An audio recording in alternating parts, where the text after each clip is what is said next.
მცენარის ყოველი ნაწილი, ფოთოლი, ყვავილი, ფესვი, ნაყოფი და თესლი განსაკუთრებულ მნიშვნელობას ატარებს მედიცინაში, კულინარიაში და ესთეტიკის სფეროში. სწორედ ამიტომ მნიშვნელოვანია მათი შეგროვება გონივრულად და დროის სწორ ფაზაში. ფოთოლი გამოიყენება სამკურნალო, არომატული და კულინარიული მიზნებისთვის, ჩაიში, ნაყენებში და სუნერებად. ის მდიდარია ეთერზეთებით და სასარგებლო ნივთიერებებით, რომლებიც აძლიერებს იმუნიტეტს და აუმჯობესებს ჯანმრთელობას.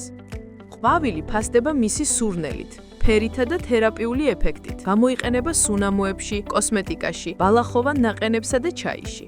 ფესვი განსაკუთრებით ღირებულია სამკურნალო და კვებითი თვალსაზრისით. მისგან მზადდება ტონიზირებელი და სამკურნალო საშუალებები. უმჯობესია შეგროვდეს მოსვენების ფაზაში, როცა მცენარე არ იზრდება და ფესვი ყველაზე მდიდარია აქტიური ნივთიერებებით.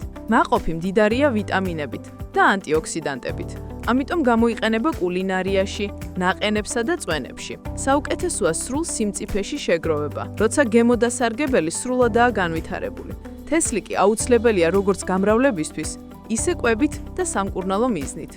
მწიფე, მშვარი თესლი უზრუნველყოფს მაღალ აღმოცენებას და გამძლე ჩითილებს. სწორი შეგროვება და გამოყენება ინარჩუნებს ბუნების ბალანსს და უზრუნველყოფს ჯანსაღი ეკოსისტემის შენარჩუნებას.